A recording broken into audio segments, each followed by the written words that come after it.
अरे बच्चों, आज की इस क्लास में हम मैथ्स चैप्टर 7 जो ट्राइंगल्स के ऊपर है उसकी जो एक्सरसाइज है 7.1 उसके कुछ क्वेश्चंस को सॉल्व करेंगे। ये पेज नंबर 92 पर है आपकी बुक में। तो पहला क्वेश्चन ले लेते हैं। आप बुक खोल के देखिए क्योंकि आपको वहाँ से पता लगेगा कि क्वेश्चन क्या है। क्वेश्चन पढ़ना पड़ेगा आपको, तभी आप समझ पाएंगे। तो इन्होंने बताया कि क्वाड्रिलेटरल है। क्वाड्रिलेटरल मतलब वो पॉलीगॉन जिसकी 4 साइड्स होती हैं, उसका नाम है ACBD। तो गिवन क्या है, इसमें ये बताया गया कि साइड AC जो है वो AD के बराबर है। और दूसरा क्या बोला गया है कि ये जो डायगोनल है BA या AB इस एंगल को बाइसेक्ट करता है। बाइसेक्ट मतलब दो इक्वल पार्ट में डिवाइड करता है। तो इससे क्या निष्कर्ष निकलेगा, angle CAB is equal to angle BAD। ये पार्ट जो है इसके बराबर है क्योंकि बाइसेक्ट किया हुआ है। मान लो ये 70 डिग्री का है तो 35 बन जाएगा। ये मान लीजिए 80 डिग्री का है तो ये बन जाएगा 40। तो अभी हमने क्या प्रूव करना है कि ट्राइंगल्स कॉन्ग्रुएंट हैं, और हमने बताया है कि BC और BD का क्या रिलेशनशिप है। तो अभी देखिए, हमें जब भी आपको ट्राइंगल्स कॉन्ग्रुएंट प्रूव करनी है तो आपके माइंड में आना चाहिए कि मेरे पास 3 रूल हैं। एक रूल है SSS वाला, दूसरा क्या है SAS वाला, और तीसरा क्या है ASA वाला। तो ऐसे क्वेश्चंस में जब एंगल्स आपको बताए गए हैं कि ये एंगल इसके बराबर है तो आपके माइंड में एकदम स्ट्राइक करना चाहिए भी या तो मेरे को ये वाला लगाना है या ये वाला लगाना है। ऐसे क्वेश्चन को समझना है। अब यहां पे सिर्फ एक एंगल के बारे में बताया गया है, तो एक एंगल का मतलब ये वाला हमें क्राइटेरियन यूज करना है। तो ये वाला क्राइटेरियन यूज करने का क्या मतलब है, साइड एंगल साइड। ठीक है, ये साइड, ये एंगल और ये साइड, ये आपने देखना है कि क्या बराबर हैं कि नहीं है। तो ये आपको थोड़ा सा हिंट मिलना चाहिए। जब एंगल आ जाएगा तो डेफिनेटली या तो ये वाला प्रिंसिपल लगेगा या ये लगेगा। यहां पर एक एंगल बताया तो कोशिश करिए कि हम ये ट्राई कर सकते हैं, इसको ट्राई करेंगे हम। अभी देखिए, ये ट्राइंगल है ACB और ट्राइंगल AACB और ट्राइंगल ADB। ये मैंने आपको समझाया था, लिखने का तरीका होता है। जब यहां से हम चले, ये वाली साइड पहले मेंशन की है तो यहां पर भी ये वाली साइड पहले आएगी। ये पहले आई AC, तो यहां पर AD ये पहले आएगी। कॉरेस्पॉन्डिंग पार्ट्स देखने हमने, तो ये कॉरेस्पॉन्डिंग पार्ट ऐसे बनते हैं। इन दो ट्राइंगल में AC is equal to BD, ये तो गिवन है हमारे पास। Angle CAB is equal to angle BAD, ये वाला एंगल इसके बराबर है, ये भी गिवन है। और एक चीज थोड़ा सोचिए, ये दोनों ट्राइंगल में एक चीज कॉमन है, वो है साइड AB। AB इसका भी पार्ट है और AB इसका भी पार्ट है। तो AB is equal to AB, क्योंकि ये साइड इस ट्रायंगल का भी एक पार्ट है और ये साइड इस ट्रायंगल का भी एक पार्ट है। तो ये क्या, सेम कॉमन साइड लिखते हैं नॉर्मली, कॉमन साइड।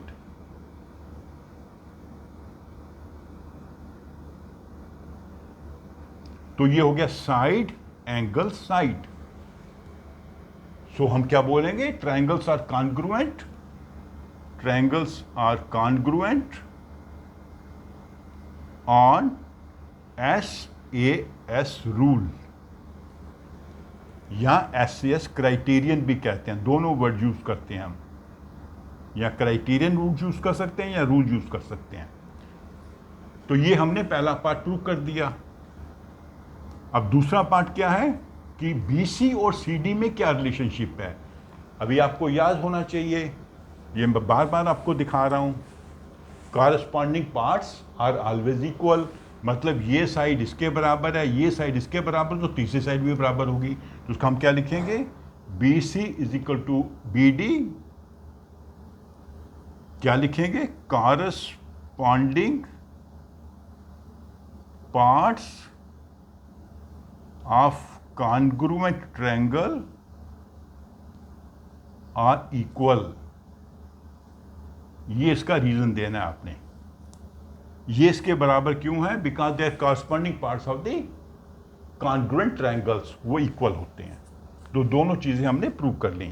तो आपने थोड़ा सा इसमें ट्रिक समझना कि कौन सा हमने रूल लगाना है, और ये सीपीसीटी फॉर्मूला, सीपीसीटी कहते हैं इसको, CPCT corresponding part of congruent triangles, वो हमेशा इक्वल होते हैं। ये हम सीख चुके हैं पहले ही।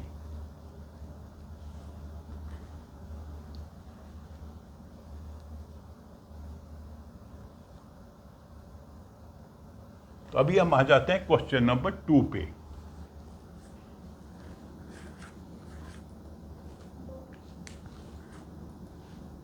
क्वेश्चन नंबर 2 है अगले पेज पे 93 पे। वहां पे भी इन्होंने बना रखी है quadrilateral.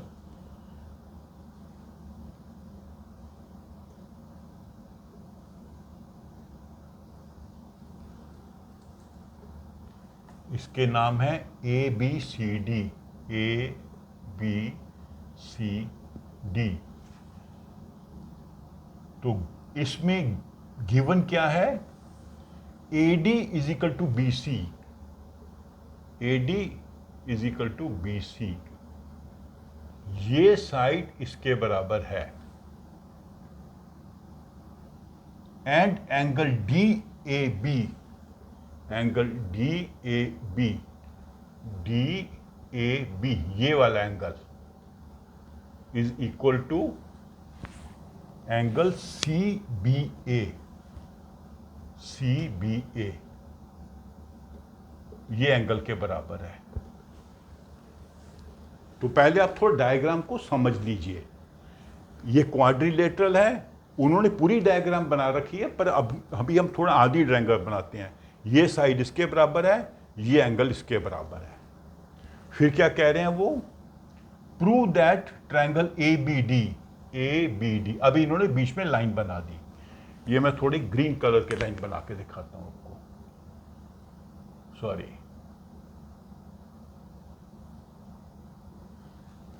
Triangle A B D is congruent to triangle B A C, B A C, यहां पे इसको मैं ब्लू कर देता हूं।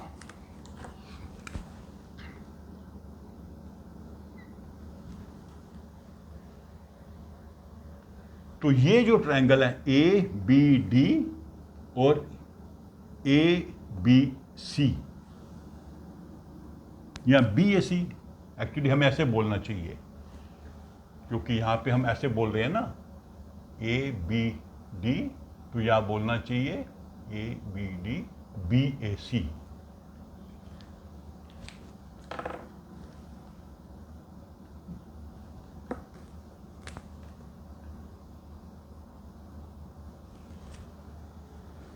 ये साइड आई इस ट्रायंगल में ए बी, और ए बी के बाद आई बी डी, यहां पे बी ए के बाद ए सी, ये छोटी साइड के बाद लंबी साइड, यहां भी छोटी साइड के बाद लंबी साइड, ऐसे देना है। तो ये इसके कॉन्ग्रुएंट हैं, ठीक है। तो अभी आपको मैंने पिछले क्वेश्चन में बताया था कि जब एंगल की बात आ जाती है तो आपने सोचना है कि क्या एसएएस क्राइटेरियन लगाएंगे या एएसए क्राइटेरियन लगाएंगे। इसमें दो एंगल हैं तो एक ही एंगल बताया गया है, तो मतलब ये वाला क्राइटेरिया हमको लगाना पड़ेगा। अब हमने देखना है कि कौन सी दो साइड इक्वल हैं इन दो ट्रायंगल में। एंगल तो पता लग गया कि ये एंगल इसके बराबर है, वो तो ऑलरेडी गिवन है, angle D A B is equal to angle C B A, C B A, ये तो गिवन है, ठीक है। अभी हमें ये भी गिवन है, side A D is equal to side B C, ये भी गिवन है। तो हमें दो साइडें चाहिए, कौन सी साइड चाहिए? इस एंगल की जो दूसरी साइड है वो, ये एंगल का एक साइड आ गया, दूसरी साइड ये वाली साइड। अभी ये साइड ए बी है और इसमें बी ए है, सेम साइड है। ये जो साइड है दोनों ट्राइंगल में कॉमन है, जैसे पिछले क्वेश्चन में था। तो A B is equal to B A, common side.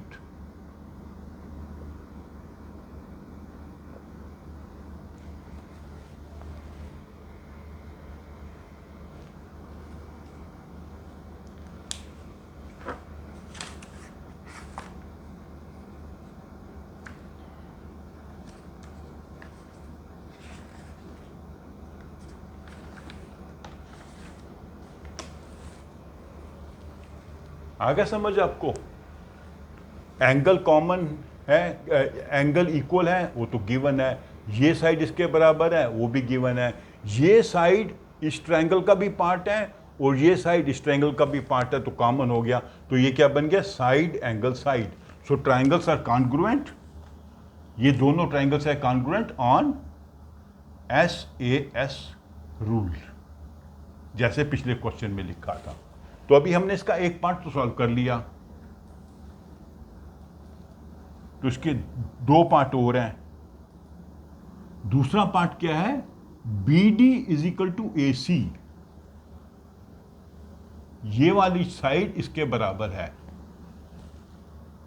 वो तो है ही, क्योंकि कॉन्ग्रुएंट ट्रायंगल की कॉरस्पॉन्डिंग साइड्स बराबर होती हैं। तो इसका हम क्या लिखेंगे? ये पहला पार्ट हो गया, they are congruent on SAS rule. Second part में क्या लिखेंगे? BD is equal to AC being corresponding parts of congruent triangle। तो इसमें कुछ प्रूव नहीं करना, because they are corresponding parts, they are equal. तो सेकंड पार्ट भी प्रूव हो गया। थर्ड में क्या प्रूव करना है हमने? जो एंगल है ABD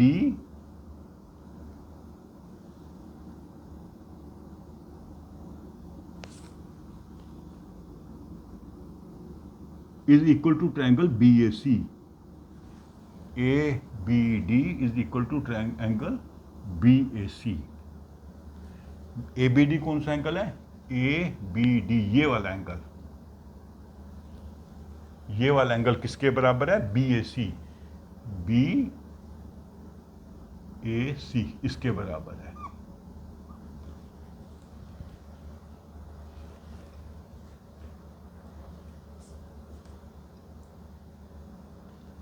ये वाला ट्रायंगल एंगल जो है इसका पार्ट है और ये वाला इसका पार्ट है।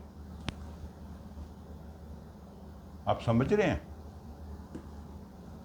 ये एंगल जो है, ये एंगल ABD का पार्ट है और ये वाला एंगल है ट्रायंगल ABC का पार्ट है, या इस ट्रायंगल का पार्ट है।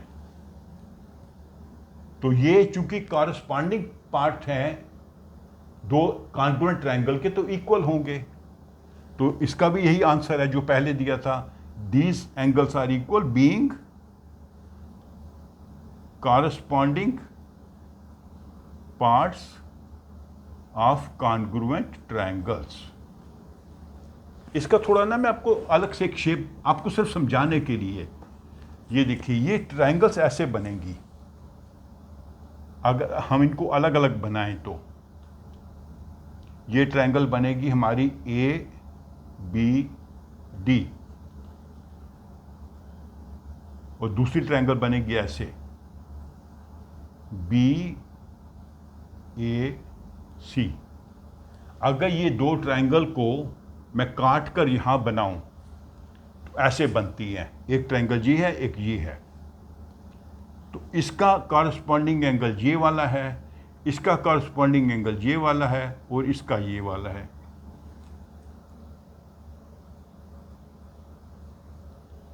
ठीक है? तो हमने कौन सा प्रूव करना है? ये वाला एंगल इसके बराबर है।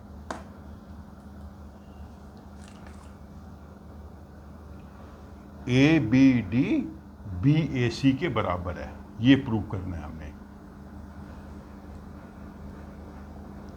ये वाला तो गिवन था, ये गिवन था, ये कॉमन साइड थी, ये भी गिवन था, ये इसके बराबर है, ये कॉमन साइड है, ये गिवन है, तो ये वाला हमने प्रूव करना था। तो ये कैसे इक्वल है? Because they are corresponding angles, और जो कॉरस्पॉन्डिंग एंगल्स होते हैं, कॉरस्पॉन्डिंग पार्ट्स होते हैं कॉन्ग्रुएंट ट्रायंगल के, वो इक्वल होते हैं।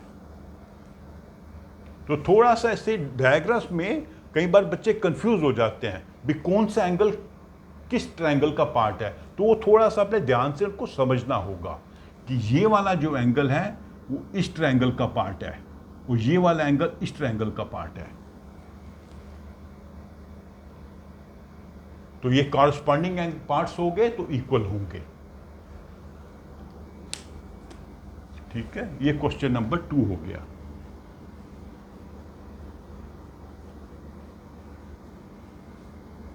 तो अभी हम आ जाते हैं क्वेश्चन नंबर 3 पर। ऐसा करेंगे, क्वेश्चन नंबर 3 करके हम इसको जो है कंक्लूड कर देंगे, फिर अगला जो है नेक्स्ट वीडियो में करेंगे। उसमें क्या बताया गया कि एक लाइन है ए बी, यहां पे एक परपेंडिकुलर बना है सी, यहां पे एक परपेंडिकुलर बना है डी। तो परपेंडिकुलर मतलब ये 90 का एंगल है, ये भी 90 का एंगल है, और एक लाइन ज्वाइन कर रही है सी डी को। और ये जब लाइन ज्वाइन करती है, इसको 2 इक्वल पार्ट में डिवाइड करती है, दैट मीन्स ये इसके बराबर है।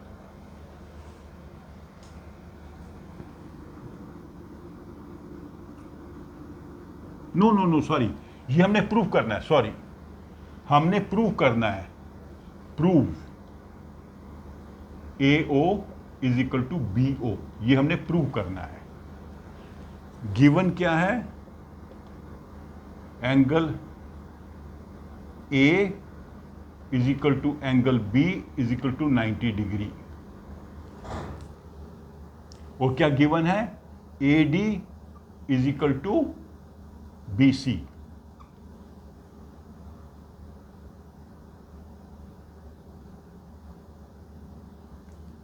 तो अभी हमने पहले इन ट्रायंगल्स को कॉन्ग्रुएंट प्रूव करना है।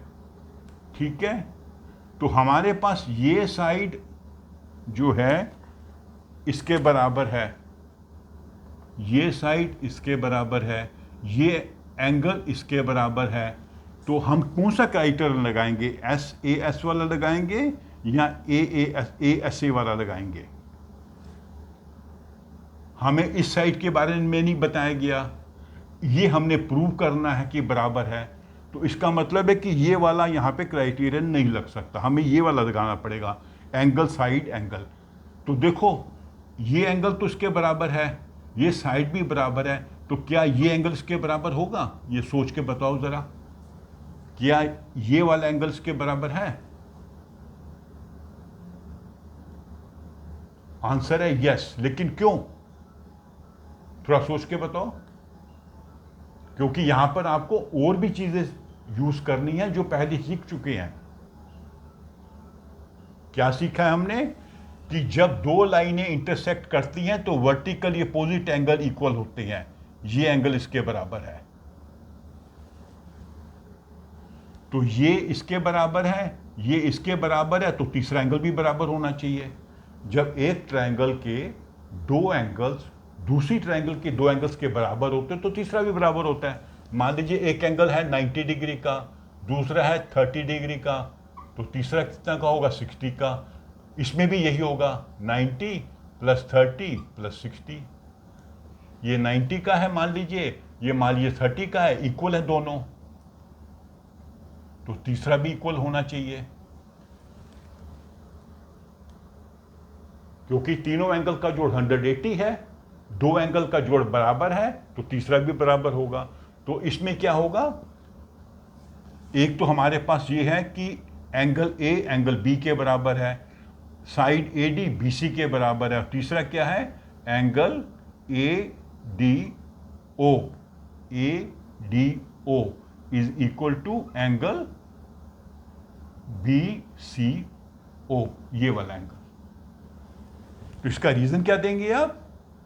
Because the other 2 angles are equal, therefore third angle of the triangle is also equal.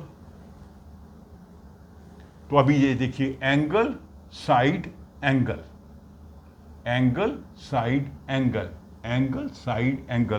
तो इस क्राइटेरियन से triangles are congruent on ASA criterion या रूल, जो भी वर्ड लिखना आप लिख सकते हैं। तो अभी हमने ये प्रूव किया ये दोनों ट्राइंगल्स कॉन्ग्रुएंट हैं। कौन सी triangle? DAO, triangle DAO is congruent to triangle DAO, BOC, CBO। ये वाली साइड पहले मेंशन की हमने DA, यहां पे BC मेंशन की। फिर ट्रायंगल हमने साइड मेंशन की, कौन सी? AO। तो यहां पे BO मेंशन की। दो साइडें मेंशन करेंगे, तीसरी अपने आप हो जाएगी।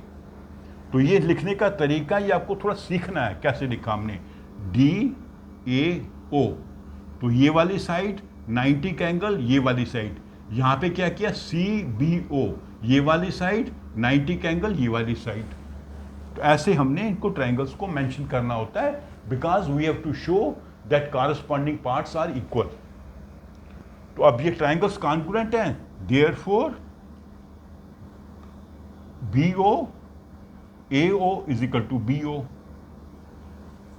ये साइड इसके बराबर है। Why? They are corresponding parts of the congruent triangle, CPCT short में कर देते हैं बाय CPCT रूल। पर आपको पूरा लिखना पड़ेगा, corresponding parts of corresponding parts of congruent triangles are equal. तो यही हमने प्रूव करना था। दैट मीन्स जो लाइन CD है, line CD is bisecting, CD line bisects line AB। ये दो भाग इक्वल हैं क्योंकि ये इसको दो भागों में डिवाइड कर रही है। वही हमने प्रूव करना था। हमने ये प्रूव करना था कि ये वाली लाइन जो है इसको दो भागों में डिवाइड कर रही है। दो भागों में कैसे निकला? AO इक्वल टू BO, ये वाला पार्ट इसके बराबर है। तो ये हमारा क्वेश्चन नंबर 3 हो गया। तो ऐसा करते हैं, इसको विराम देते हैं, बाकी क्वेश्चन जो है हम अगले वीडियो में करेंगे। तो आप मेरे वीडियो को लाइक करो और अपने फ्रेंड्स के साथ शेयर भी करो। Thank you.